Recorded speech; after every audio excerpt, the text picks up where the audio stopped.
Eu tô com medo de chutar na cabeça dele. Ele se esquivou, você nem percebeu. Na cabeça? É na cabeça? Cabeça bacana. Vai lá. Então, a seletiva, né, foi algo meio complicado, né, que a gente ficou sabendo, né, 2 semanas antes. E o pior ainda é que a gente ficou sabendo, né, que ia ser na cadeira de roda. Então, eu, o professor Oswaldo aí, a gente fez mó corre aí para conseguir a cadeira, né?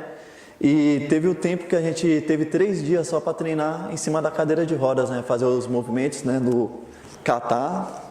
Mas conseguimos se classificar aí em 2º lugar no campeonato. E agora, né, o campeonato, né, no Parapan, né, que vai ser lá no Chile, vai ser agora em junho, dia 11 a 17 de junho. Foi meio difícil, o coração ficou a mil, né, quando a gente entra no tatame, né, mas enfim, deu tudo certo. E eu creio que isso daí só é o começo da coisa, né? É a pontinha do iceberg. A pontinha do iceberg. Que a gente está almejando, né, em 2020 para as Paralimpíadas que vai ser no Japão, em Tóquio. Sim, esse campeonato aí foi uma grande conquista, né? Eu não esperava ele, né? Que a gente vai viajar para o Japão, né? Agora no finalzinho de julho, né? Dia 28 de julho, que eu vou disputar um campeonato internacional, né? De karatê no Japão, em Okinawa, né? Que é uma ilha no Japão. E fazer uns cursos lá. Então esse campeonato, né? Na seletiva, né? Que teve no Arnold, né? No sábado. Foi algo realmente novo pra gente, que deu uma alavancada, porque com isso daí a gente acabou mesmo que fazendo história, né? Porque a gente foi um dos primeiros, né, atletas, né, para-atletas a entrar na seleção brasileira e tá disputando o PAN no Brasil, né? De Embu das Artes. De Embu das Artes, isso mesmo. Legal. E como vai ser essa preparação ao treinamento, juntamente com vocês, Oswaldo, com os professores, outros mestres aí, que a gente pode esperar de você, o seu rendimento aí nos treinamentos para daqui a 2 meses aí nessa competição? Então, como é um negócio meio novo, né, vou ter que me acostumar na cadeira de roda, né, a gente está vendo, né, o professor Oswaldo para readaptar, fazer um trabalho de explosão muscular, né, fortalecer o tronco, porque eu não vou poder mexer a perna, né, vai ficar amarrado na cadeira, perna, cintura, então vai ser mesmo força de tronco, explosão muscular. E os movimentos assim na cadeira eu já peguei alguns, né, que tem movimento em diagonal, movimento para frente, a cadeira não pode balançar muito, então tá sendo uma luta aí. Inclusive eu até me peguei sentado na cadeira para passar o treino para ele, fazendo essa vivência, né, da cadeira. E eu percebi que os ângulos são diferentes de você estar de pé. E acaba que se perdendo mesmo. Então o treinamento tem que ser readaptado. Que quando ele chegou para treinar, eu adaptei ele para fazer o karatê com uma perna só. Mas não imaginava que ele ia chegar tão longe assim, que a gente conseguiu a vaga para o PAN, né? Sim, imaginava, mas não fez tão rápido. Sim.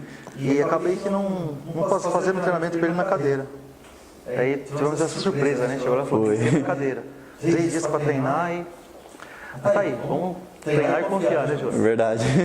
Como vocês conseguiram essa cadeira de roda aí de última hora? Na verdade foi mó corre, né? O sensei tentando correr atrás da cadeira, eu também. E aí a gente, pô, e agora como é que a gente faz? Aí eu tinha um amigo cadeirante que jogava basquete, né? Aí tinha umas cadeiras lá na casa dele. Aí eu falei, pô, vou nesse amigo aí. Aí eu peguei, mas era só a carcaça mesmo da cadeira assim, não tinha o pneu, a câmera, nada, era pesado. Aí eu falei, puta, e agora o que eu faço? Aí eu fui em um outro amigo meu, né, que coincidência, né? Quando eu sofri esse acidente, tudo, ele estava junto, né? Que ele ficou cadeirante, né? Então eu falei, ô Danilo, tem uma cadeira aí para você me arrumar e tal. Aí falou, ó, tem uma cadeira aqui, não tá boazinha, tem que arrumar algumas coisas, encher o pneu, ela tá meio solta, mas a gente vê o que dá para fazer. Então aí a gente conseguiu arrumar a cadeira, né? Na reta final, né? Uma semana... 45 segundos tempo. Inclusive, até lá no ginásio, lá, né, no dia que a gente foi sair, né, que a gente foi pro Ibirapuera para competição, Eu falei pra ele, vai se adaptando bem com a cadeira, tá acostumado. Aí a rodinha acabou que saiu fora e a gente, puta, e agora? Aí a gente ficou lá caçando a arruela lá da rodinha para encaixar no estacionamento do ginásio. Pra explicar como é que foi a preparação, já foi um pouco turbulenta. Sim, mas graças a Deus deu tudo certo. E a gente está correndo atrás agora de uma outra cadeira, né? Mas específica mesmo pro karatê. Mais leve, com a aderência do pneu mais, Sim. mais apropriada para o solo que a gente vai trabalhar, né, que é o tatame. Mais estabilidade. Porque a cadeira que ele tá é pesada, né? Ele acaba levando desvantagem em relação aos outros atletas. Sim. Tá falando tecnicamente, assim, vou começar do fim pro início. O que eu vejo de diferente nele é, não em relação a ele não ter uma perna, nós fizemos uma matéria pra Record, né? Isso. E aí na Record ele perguntou pra mim, o que você vê?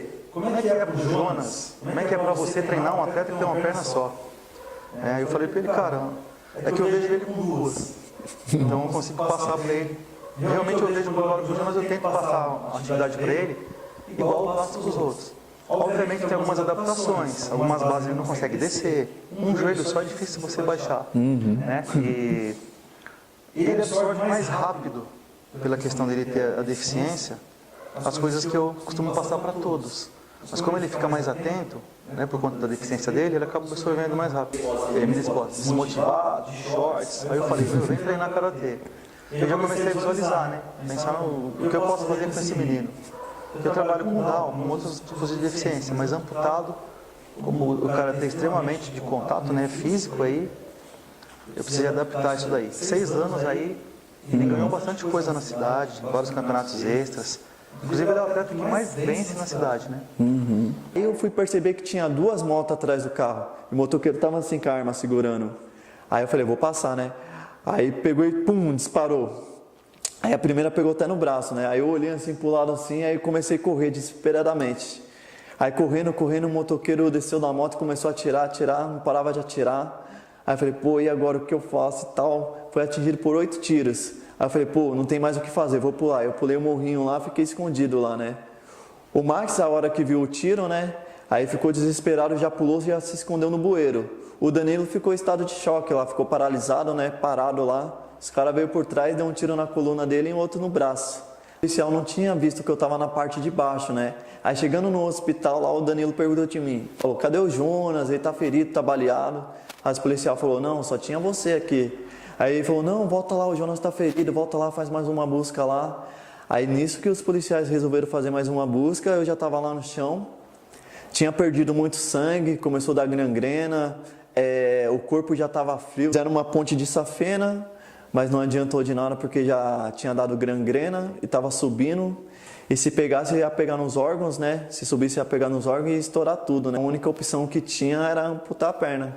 Então, acabaram amputando a minha perna lá no hospital. Aí o Danilo ficou cadeirante e o Max conseguiu se salvar. Se não fosse por causa do Max também, a gente tinha todo mundo morrido lá, né? Porque ele que foi chamar um resgate pra gente. Não, antes disso daí eu só jogava um futebol, mas era perna de pau. Sofri o acidente, né? Acidente entre aspas, né? Em 2009. Foi em agosto, né? Agosto de 2009, né? E comecei a arte marcial em 2012. E o Sensei Oswaldo foi me moldando, né? Mostrando outros valores, né? Que o karatê, né? Proporciona pra gente, né? Inclusão social, o código do Bushido. E nisso daí eu fui me apegando. E hoje em dia a minha cabeça é completamente diferente de quando eu tinha as 2 pernas, quando comecei a entrar no ginásio. Hoje em dia, quem me conhece aí sabe como é que eu sou, né, Sensei? A gente não costumes de... O pessoal não tá ligado da periferia, tá ligado mais a caráter, né? Também. A gente não costumes de falar alto, falar palavrão, falar na frente dos pais. Aí eu falei, Jonas, devagar. Vamos seguir o Bushido que ele falou, são os preceitos lá do samurai, né? Isso. Lealdade, retidão, lealdade. O regime samurai já foi faz muito tempo, né? Mas a gente vai ser legal, viu? Tem que colocar na cabeça dele, procura lei, né, alguma coisa para melhorar o português, ele evoluiu bastante.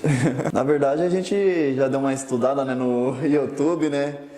Vimos como é que era a coisa, como ele se movimentava na cadeira. E tem bastante atleta bom lá. Bastante gente forte. Você sabe que tem uma coisa que é interessante eu colocar? Muitos atletas que estão no Parapan, que vão disputar na cadeira de roda, eram atletas que já lutavam karatê, já treinavam e não eram deficientes. Com o tempo, com acidente, com doença, acabaram ficando deficientes. Então, imagina o nível. Os caras já têm aquela coisa do karatê, né, com as 2 pernas, adaptou-se para a cadeira.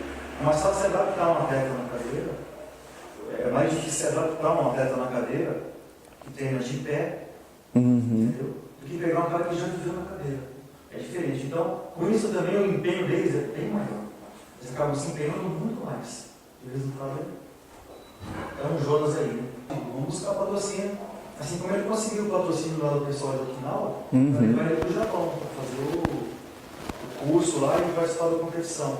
Que vai dar uma bagagem para ele caso ele se classifique para a Olimpíada. Já está no Japão, já conhece lá o ambiente, e já fica com esse feedback do Japão, né? Isso. Essa coisa de lá. Mas precisamos de patrocínio. A realidade é essa. Não temos nada hoje. Uma coisa eu falo, ele vai. Se eu tenho que ficar e ele ir, ele vai. Ele vai para a Comissão Técnica de Seleção Brasileira. Eu sou professor. Eu gostaria de estar com ele lá. Se eu conseguir o patrocínio para mim ir também, eu vou, claro. Se eu não conseguir, vai o Jonas, eu vou representar o Brasil. Eu trabalho com faixas etárias diferentes, né? Com as crianças, com 6 a 9, adolescentes, cara, falam burro para trabalhar. Os caras sabem tudo, aí fica difícil. Mas é daí que sai essa demanda aí de atleta, né? De adolescência. Primeiramente Deus, né? Porque sem Ele a gente não estaria aqui, né? Me deu uma segunda chance, né, de vida, né?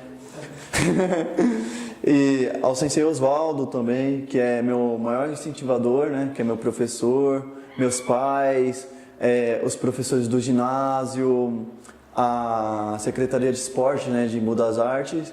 E também ao Sensei Flávio Vicente, que é meu outro professor, que eu comecei a treinar com ele também no ano passado, que é lá da Liberdade.